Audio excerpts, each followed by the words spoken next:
Welcome to r/MaliciousCompliance, where we share stories of people conforming to the letter, but not the spirit of a request. Thank you, friends, for subscribing to the channel, and for so many likes. The first story. Overworked employees tired and forced to stay for a third shift. Supervisors threaten to write anyone up who leaves. We coordinate a lunch strike and chaos ensued. The second story. Employee had to deal with a change girl who couldn't arrive on time, follow instructions, or handle money properly. AM manager was assigned to work with the change girl. The third story. My boss told me to follow dumb rules, so I did, and it caused a huge backup. On to the first story. Nobody leaves or you get written up. I used to work at a large warehouse for a delivery company moving trucks. During the holidays, like every delivery company, we're loaded, working long, crappy hours and very busy manual work. What is normally a 4 to 5 hour shift is now 8+ every night. Not terrible, except the fact that I was already double shifting for the company to help them out. Working 2 shifts, I would leave my house at 9:30 a.m., commute 25 minutes, work until 5 p.m. out on location, and start my second shift at 6. I had to eat, change my clothes, and commute nearly 30 minutes during that time. Usually, we would work until midnight or so, sometimes later as far as 2 to 2:30 a.m. During normal season and most of the holidays, most of my coworkers and I skipped official 10-minute breaks and 30-minute lunches because we just wanted to finish our work and go home. In my area, we had about 7 to 8 total workers, and it was our only job to move trucks, following a specific list, and parking them exactly where the list says. Our supervisor was adamant about following the list exactly, no exceptions. About 5 of my coworkers were also double shifting that year. Tensions were high as everyone was overworked and exhausted. During the later nights, we would just be finishing up as the next shift begins, as they started earlier now because they also had longer hours.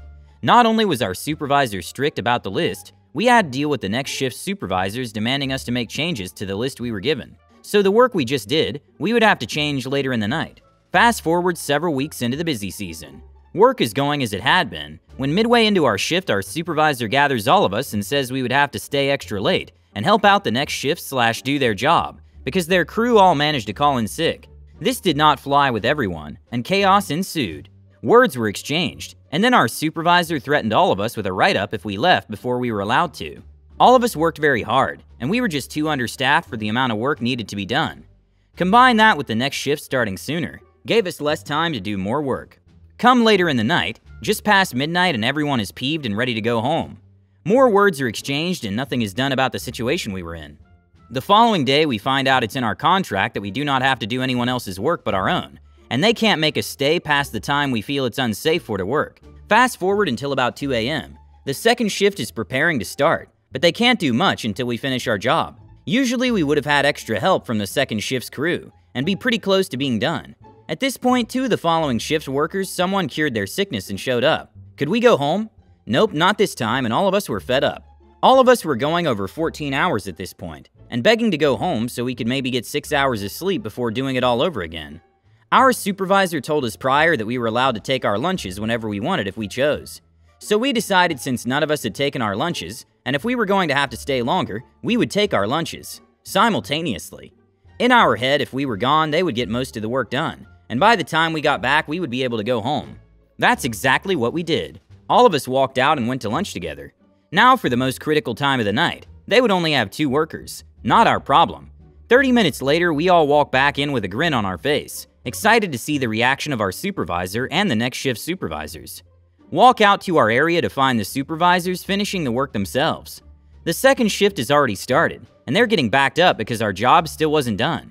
Let me clarify that part of our job is to help set up for the next shift. Although it wasn't our priority or main responsibility, it was just what we did to help the next shift. Once the supervisors see us, they ask us to finish the last few things.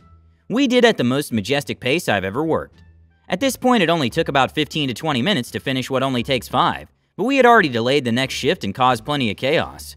To finish what we started, we just said we were too tired to work, and driving a vehicle is really unsafe. We said we're now leaving, and if you write any of us up, we will gladly file a report about our situation, and then grievance the supervisors who were doing the work. This was also in the contract and against the rules for any management to do part-timers' work.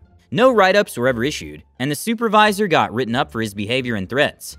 We were never asked to stay late again, and were allowed to leave whenever we wanted as long as we worked the minimum amount of hours, 6, or if we felt we were just too tired to work. The second story is, keep sucking me with impossible schedules and terrible workers. It's not my fault nothing else got done and you look bad. Back when I was in college, I would come home over summer and winter breaks and work at a certain pretzel stand. I'd been there for a few years, casually knew the owners, but we weren't on a first-name basis. Worked with their son when he picked up shifts. Great kid, one of the few insanely wealthy people who never acted entitled, and worked hard when he came to a shift. And I knew the GM really well from the past few years working there. GM of our 2 stores in one mall location had to take a month off for an injury, leaving 2 very dumb managers in charge. One refused to work anything but an opening to 3 shift 5 days a week, and the other would reluctantly do short closing shifts. Neither were competent at writing a schedule, and both just wanted to look good while doing 0 extra work. To top it off, we had a slew of newbies, including Change Girl. Don't get me wrong, I get it, math is hard. That's why the register tells you the change to give to someone, but it doesn't tell you which bills or coins to give. GM texted me and begged me to work the second location as a sort of assistant manager, and to come do some PM shifts to close up and do drawers. I agreed because he was fielding constant complaints from the 2 full-grown in their 40s adults, whining about their schedules. However, I was blissfully unaware just how incompetent everyone was. Short AM shift manager hired Change Girl with no interview. Other manager literally didn't bother learning names with his "everyone do everything so I don't have to" attitude.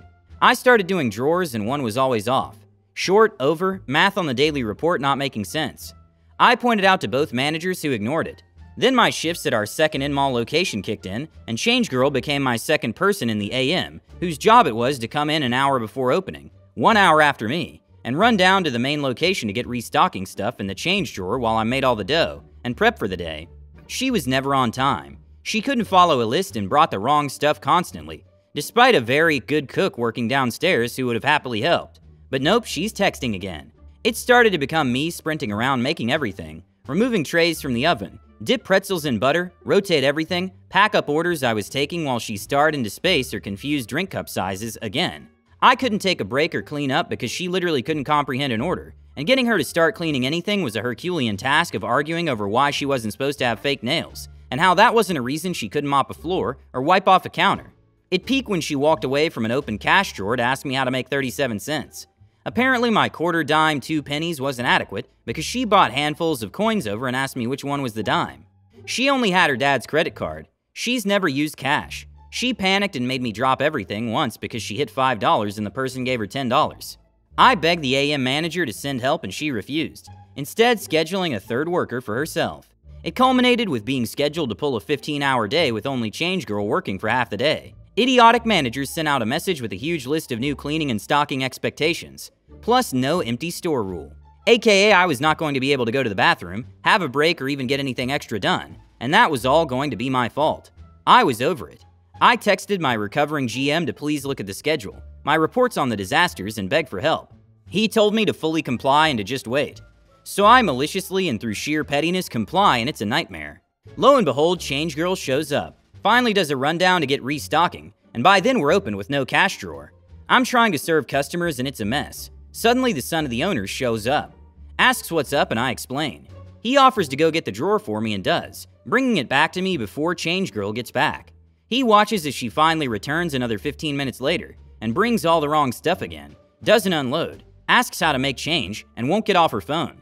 He leaves and then Change Girl's shift is over and she's done. I'm solo while downstairs has 4 workers.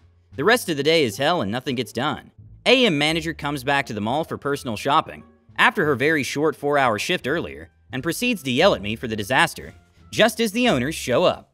She's pulled away for a little chat about her scheduling habits, and I talked to the other owner about the entire day's mishaps. Turns out GM texted them a heads up, and to go in today and see the camera footage. I finally get to go home after 2 workers from downstairs are sent to help. The next morning I wake up to the most glorious phone call. AM manager will now only be working with Change Girl, and any discrepancy in the drawer being that manager's fault. AM manager has 0 idea how to do literally anything except dip pretzels in butter and bag up orders. She doesn't know how to make the pretzels, neither does Change Girl. Both managers now have to do all their silly requirements they demanded the other workers do, and schedules were being taken over permanently by GM on paid leave. I never got a crap schedule again. Change Girl got let go in 2 days. AM manager was fired in a week after the owners started monitoring her every day. The other manager kinda got their act together when our location was sent a temp from another store, and I got a raise as soon as our GM came back. The last story is, boss wanted me to follow dumb rule, so I did. Background: I worked in the kitchen at a busy Chick-fil-A for around a year and a half. The first year was great and I made friends with basically the entire staff. But around the start of the second, it turned bad real quick. I discovered that the managers acted like saints to the new hires in the fall, and villainized the old crew to gain loyalty with them. Then they treat them like garbage and talk trash about them once new hires come in next fall. Anyways, I was no longer a new hire, and they were always changing the rules and writing people up for breaking them. It got so bad that every day I would walk in and deadpan ask one manager, let's call him Ma, short for Manager A, what is the interpretation for X rule today? Now on this particular day it was a Saturday, which were always especially busy from 11 to 1. We could usually serve around 250 cars during this time. Single lane for anyone who cares. The rule they were screwing with this time was timers. We had 20-minute timers for each batch of chicken after they came out of the fryer. Once the timer went off, I had to check the temperature to make sure it was safe to serve. They decided to change the rule to put the chicken in the fridge, and don't serve it no matter what when the timer goes off. I smiled and gave the good old yes sir and went about my day. 10:30 hits and the breakfast rush winds down. There's still a ton of chicken and I see that as the rule was, we were definitely going to run out right at the start of the lunch rush. So I do the responsible thing and call another manager over and ask if I should make an exception. He says no. I tell him then and there. We will run out of chicken right at the start of the lunch rush. I'll put the chicken in cool down and the line will back up. Are you okay with that? He says yes, put it in cool down. Cue malicious compliance. It happened exactly as I predicted, and as the orders backed up instead of cooking chicken, I put it in the fridge. 5 minutes go by. Manager comes back and apologizes for not being clear, and that when we were that busy I could make exceptions. Huh? We ended up with a huge backup that took around half an hour to clear. Sadly, they didn't learn. Cue part 2.